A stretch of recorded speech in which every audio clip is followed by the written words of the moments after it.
Bon, j'ai un petit peu de retard, mais on se retrouve enfin pour le premier test et amélioration de ma chaîne sur Forza Motorsport. Bienvenue sur ce premier épisode, j'espère qu'il vous plaira comme vous avez apprécié à l'époque ce que je faisais sur Motorsport 7 ou sur Forza Horizon 3.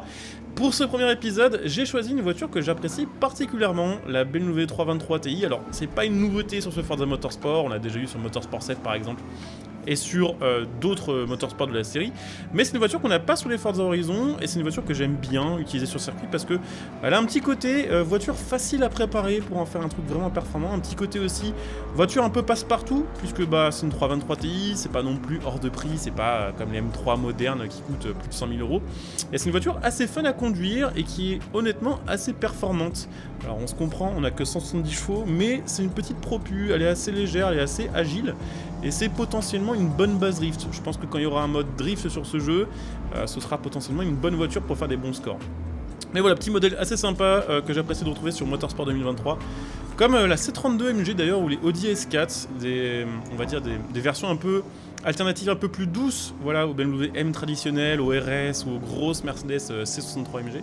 Je sais pas, je trouve que ces voitures-là, elles ont une bonne vibe, voilà, et j'aime bien les tester. Donc pour ce premier test amélioration, on part sur j'allais dire la M3, mais non, la 323 Ti, que j'ai presque fini d'améliorer, on est level 49, ce qui veut dire que dans cette vidéo, on va tester, enfin moi en tout cas, pour la première fois, les améliorations au max sur une voiture, puisque bah, jusqu'ici, j'ai eu quelques voitures plus de level 40, mais jamais monté aussi haut côté indice performance. Enfin, niveau de performance. Donc là, on est full stock. On a donc une 323 Ti, alors qui n'a pas un moteur 2,3 litres, mais un moteur 2,5 litres, 6 cylindres, qui fait aux alentours donc, des 170 chevaux pour une caisse qui fait aux alentours des 1300 kg. Donc c'est un rapport poids-puissance assez correct. On est en propulsion, c'est une voiture des années 90, ça faisait le 0 à 100 en 7 secondes 8. Et la vitesse de pointe était à 225 km/h. Bon, c'était évidemment moins performant qu'une M3 E36, forcément, qui faisait 100 ou 150 chevaux de plus selon les phases. Mais pour une BMW, on va dire un peu plus modeste, avec un prix un peu plus modeste, ça faisait bien le taf. Et honnêtement, elle est très bien équilibrée, là, j'ai pas de gros défauts à lui trouver. Je pense que les suspensions, il faudra travailler assez rapidement dessus, parce que je pense que sinon, je vais avoir le même problème que la C32. C'est-à-dire une voiture qui va s'enfoncer un peu dans les virages et avec laquelle on va galérer à réaccélérer en sortie de virage. Mais on a plutôt une bonne base. Et franchement, j'aime bien sa gueule. Moi, je sais qu'il y a des gens qui détestent ça parce qu'ils considèrent que l'arrière est trop court et que ça fait un peu cheap. Mais honnêtement, je trouve pas que ce soit si laid que ça. Et surtout, c'est bien moins laid que la série 3 Compact E46. Où là, bon, on a toujours un arrière très court, et en plus de ça, ils ont fait une espèce de truc trop chelou pour les phares à l'avant. Parce que là, en vrai, si je me la montre de face comme ça, on pourrait croire que c'est une série 3 normale en fait. La 3 Compact, ils ont fait un truc bizarre avec les feux et tout dans la génération 46. C'est pas ce qu'il y a de plus heureux, voilà. Bon, après, côté accélération, forcément, c'est pas monstrueux, mais on a une caisse qui est bien équilibrée. Et puis, on a une caisse qui est surtout en catégorie D. Donc, forcément, en catégorie D, faut pas s'attendre non plus à des foudres de guerre. Voilà, tout simplement. Faut attendre un petit peu pour pouvoir en faire quelque chose de vraiment performant. Et c'est ce qu'on va faire probablement dans cette vidéo. Donc, on va peut-être pas la swapper direct, on verra au fur et à mesure de la vidéo. On va juste se terminer ce petit tour-là, histoire de se faire une petite dernière pointe sur la petite ligne droite. J'ai pas vu à combien on allait. Je pense peut-être un petit 160. Vous voyez, hein, ça drift très très très bien. Alors que la caisse est complètement stock. Hein. Oh, plus que 160 en fait. Hein. 670. 175. Donc c'est pas trop mal. Mais on va évidemment aller un petit peu se l'améliorer. On est quand même là pour ça, pardon. Hein. Test amélioration. Tout est dans le titre. Voilà. On teste et on améliore. Donc là, niveau 49, j'ai beaucoup de points disponibles, clairement on va pouvoir tout améliorer. Les seules choses qu'on fera peut-être pas pour l'instant, c'est de la mettre en 4 roues motrices, c'est pas forcément utile. Après on a des swaps dispo sur cette voiture là, peut-être qu'on en installera un. Le problème c'est que j'ai l'impression que sur ce jeu, il y a assez peu de swaps. En fait, vu qu'ils sont durs à débloquer, j'ai l'impression qu'ils en ont mis moins que ce qu'on avait sur un Forza Horizon, par exemple en termes de variété, mais qu'ils se sont dit de toute façon, les gens vont pas aller jusqu'au level 50 de toutes les voitures et vont pas forcément s'apercevoir qu'il y a aussi peu, au contraire je dirais, de swaps dispo. Après, on peut quand même faire plusieurs niveaux d'amélioration, ça va dépendre parce que c'est vrai que l'avantage de cette voiture là de base, c'est que c'est un Atmo quand même, et que c'est un Atmo qui fait quand même aux alentours des... Si j'arrive à l'afficher, 342 kW, ça doit faire 450 chevaux environ.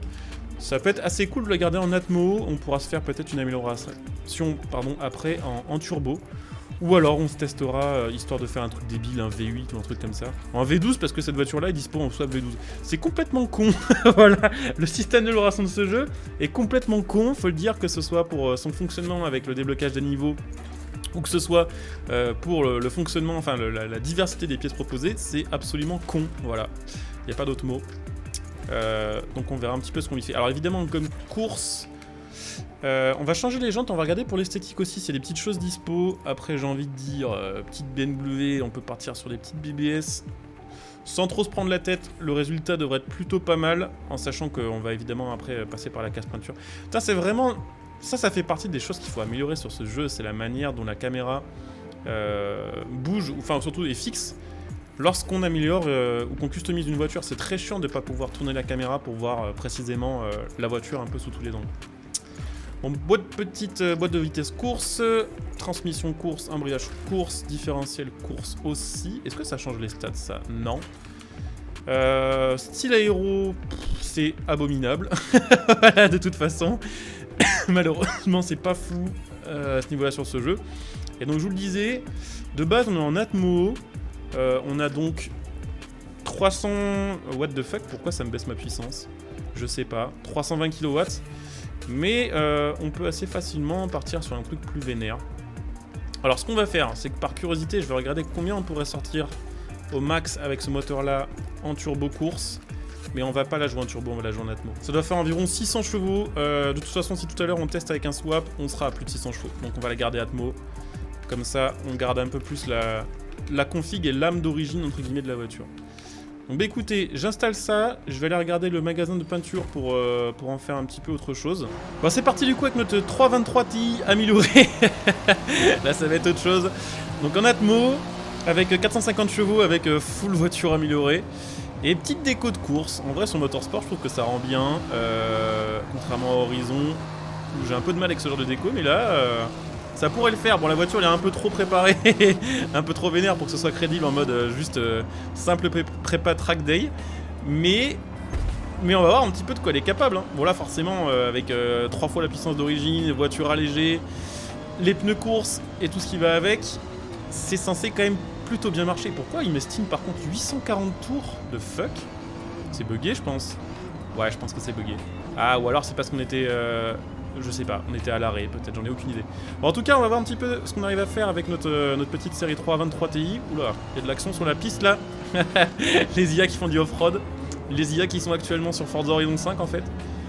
Petite RX7, je sais pas pourquoi il y a que des JDM. Je pense que ce jeu a quelques petits bugs actuellement de réglage d'épreuves. Comme pour les championnats du mois, en open qui sont censés être en allemande, je sais pas si certains ont remarqué ça, alors qu'en fait, tous les championnats étaient ouverts, vous pouvez prendre n'importe quoi, alors que techniquement c'était full allemande. Bon après ça drift un peu, honnêtement faut être un peu réveillé pour conduire ça et conduire un peu comme un porc, mais après n'oubliez pas que là le gameplay que je vous montre, il est fait sans assistance de pilotage.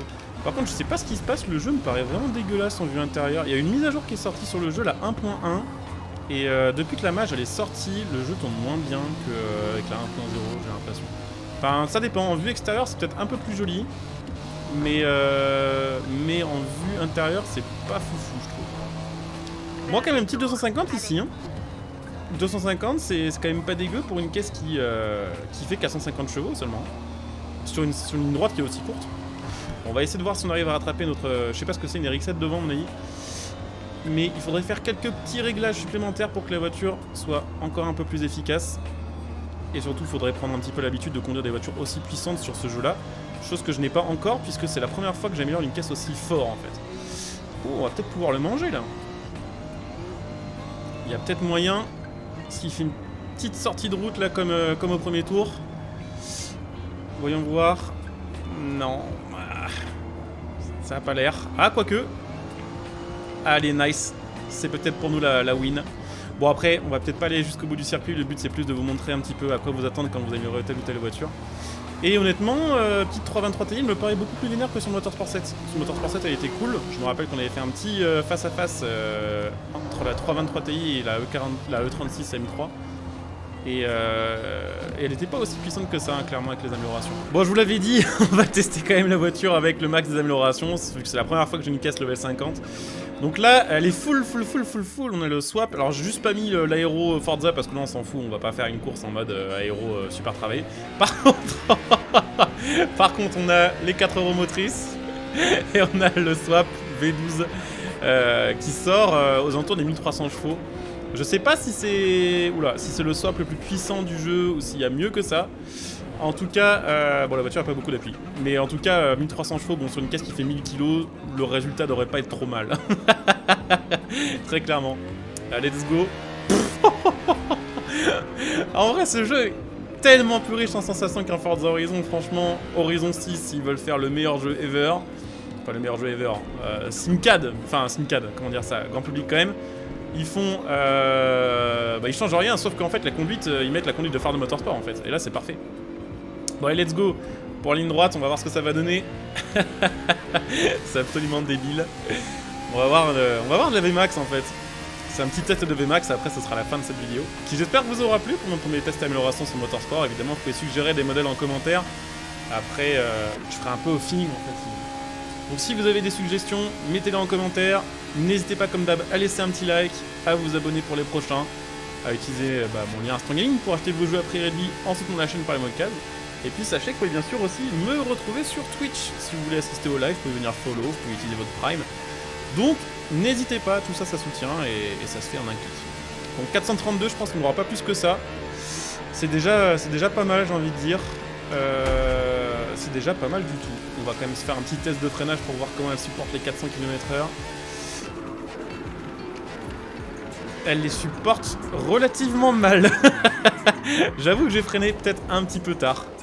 Bon, ça va, on touche pas le mur.